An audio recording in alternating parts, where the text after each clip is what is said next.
Hey guys, welcome back. Today we're going to be looking at Alibaba Group Holding Limited. Alibaba is a tech giant based out of China, which is also listed on the New York Stock Exchange through an ADR under the ticker code BABA. I'm sure you're all very familiar with who Alibaba are. So in today's video, we're not going to be looking at the financials or the history of Alibaba as such. We're going to be focusing on what has caused the share price to drop off recently. And also we're going to be looking at what the big investors out of the US, have they been buying into Alibaba recently? We're coming up to that time of the year where we're lucky enough to look over the shoulders of these investors as they have to file a 13F filing with the SEC every quarter, what they've been buying and selling over the last quarter. So we're going to be looking over some of those 13F filings to see if they've been buying into Alibaba recently. And in the end, I'll give you my take on whether if I've been buying into Alibaba or not. Everything we discussed today, guys, is purely education, okay? This is a starting point to do your own research. Everything I discuss, I'm going to leave a link in the description below so you guys can do your own research as well. With that said, let's jump into today's video. So here we are over on bbc.com. We're just going to quickly have a look at a couple of key things here on the latest article from them with regards to Alibaba. So Chinese tech giant Alibaba said on Monday that it accepted a record penalty imposed by the country's anti-monopoly regulator. Regulators slapped a $2.8 billion fine after a probe determined that it had abused its market position for years. The fine amounts to about 4% of the company's 2019 domestic revenue. So it's a pretty hefty fine to be slapped on old Alibaba there. Alibaba's Group Executive Vice Chairman Joe Tsai indicated that the regulators have taken an interest in platforms like Alibaba as they grow in importance. We're happy to get this matter behind us, but the tendency is that the regulators will be keen to look at some of the areas where you might have an unfair competition, he told an investor call on Monday. The company added that it was not aware of any further anti-monopoly investigations by Chinese regulators, though it signaled that Alibaba and its competitors would remain under review in China over mergers and acquisitions. So that's pretty much it, guys. That's the gist of this article here. Like I said, I'm going to leave a link to this in the description below if you wanted to read a bit further on that, but that's the general gist of it.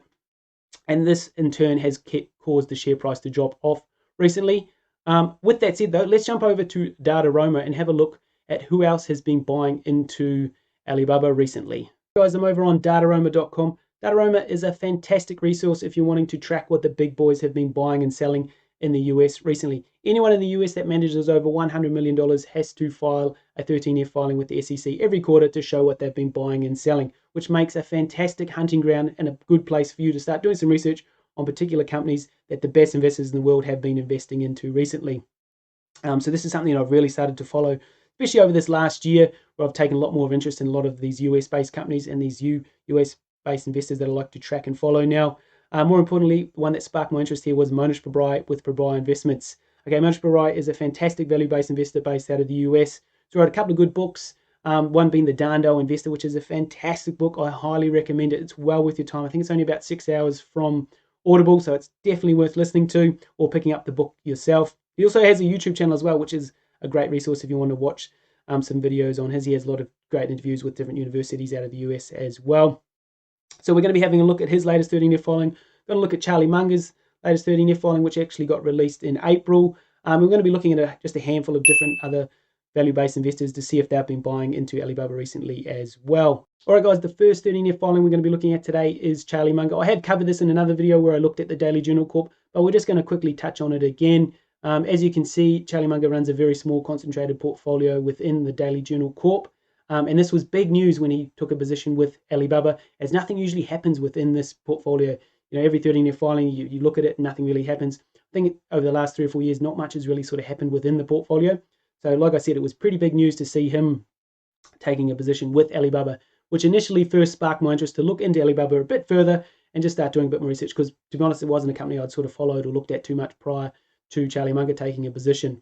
And as you can see, it takes up 19% of his portfolio, giving him 165,320 shares at a reported price of $226 and the value coming in at just over 37 million there. So pretty big news there for the Daily Journal Corp. Let's jump in and have a quick look at what Mohnish Pabrai has been doing in Pabrai Investments. Mohnish Pabrai is one of my all-time favorite investors I like to follow out of the US. And we can see the total portfolio value coming in at 262 million. As you can see, it's only small concentrated portfolio as well. But it was very interesting to see him taking a position in Alibaba as well, making up 14.61% of his portfolio. Bear in mind, he does have some holdings outside of the US as well, Shinnikin and Resus and a couple other companies as well. But it's a very similar sort of size to what Charlie Munger took. Mohnish Pabrai closely monitors what Warren Buffett and Charlie Munger and all these other sort of value investors buying into as well. So it's pretty interesting to see that Mohnish Pabrai has been following suit as well, and a similar sort of size position with a reported price of $226 and the value coming in at just over 38 million there. So pretty big move there by both Charlie Munger and Mohnish Pabrai. We're going to be looking at who else has been buying into as well. So if we look at the top 10 buys across all the super investors here, the last couple of quarters, we can see Alibaba is coming in at the top of the charts. So this is for the last quarter, this quarter being Q1 2021. Alibaba is coming in at number 2. But if we look at it on a percentage basis, Alibaba is coming in at number 1 for this most recent quarter. And if we go back to the last 2 quarters, also Alibaba is coming in at number 4, and on a percentage basis coming in at number 1 on the list for the last 2 quarters. And let's have a quick look at who else has been buying a position with Alibaba this most recent quarter.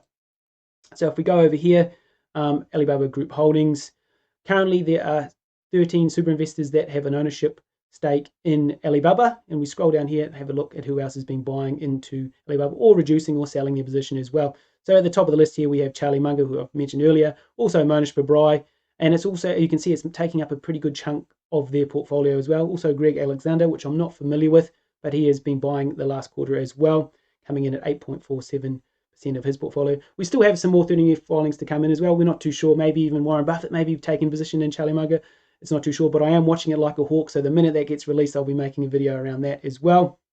We can see David Tepper here has been reducing his position. He hasn't been selling out of it, but he has been reducing. A couple of Lee Ansley, Matt from Maverick Capital, has been adding to the position. Also Bill Miller as well. Chase Coleman hasn't been doing anything. We scroll down here. Christopher Davis from Clipper Fund has been reducing his position, but only slightly. We see here Daniel Loeb has been reducing his position by 44.55%. Thomas Russo has also been buying in with Gardner and Russo and Gardner, making up 2.32% of their portfolio as well. And Tweedy Brown has been adding to his position, as well as Poland Capital Management. So that's the most recent news on Alibaba. It will be interesting to see if Warren Buffett has been buying any through the Berkshire Hathaway fund. So we'll be watching that one closely over the following days. Just jumping back into having a look over at Yahoo Finance here, we can currently see that Alibaba closed on Friday, the 14th of May at $209.51. And if we just look back over the 6-month chart here of the share price of Alibaba, it hasn't been down below this sort of point at all over the last quarter. So that means that both Charlie Munger and Mohnish Pabrai and whoever else has been buying into Alibaba over the last quarter has had to buy it at a higher price than what it's currently trading at. So this could be a great sort of entry point if you're looking at buying into Alibaba, I feel. Myself personally, I have taken a small position with Alibaba, but very small. It's only making up about 1% of my portfolio. But I find if I don't take a small position within a company I'm currently looking at or researching, I don't do as much research. It's a lot different when you have a bit of skin in the game. You start looking at things, you start following things a lot more closely. So that's my main reason for taking a small position with Alibaba recently. It may keep going lower, I don't know, but I feel quite good knowing that both Charlie Munger and Mohnish Pabrai and all these other big value-based investors have been buying at a higher price than what I currently got in it. So that's my take on it, but don't take that as financial advice by any means. That's just my current take on it. If we have a quick look over at what the analysts are saying about Alibaba as well, let's scroll down and have a quick look. They're all giving it a very strong buy and a buy rating, with a couple on hold as well. So also it's worth taking a bit of note on that as well. But I'd love to hear you guys' thoughts on it. Do you currently hold shares within Alibaba? Do you see it being as a good possible entry point into Alibaba? Drop it in the comments below what you currently see. Alibaba, is it being slightly undervalued or where you see it? I'd be very curious to hear your thoughts. With that said, if you enjoyed today's video, it'd be much appreciated if you hit that like button. Helps me out a ton, helps push these videos out a bit further. And if you want to see future videos, make sure you hit that subscribe button. That way you can stay up to date with the latest videos. All right, guys, stay safe and we'll catch you in the next video. Cheers, guys.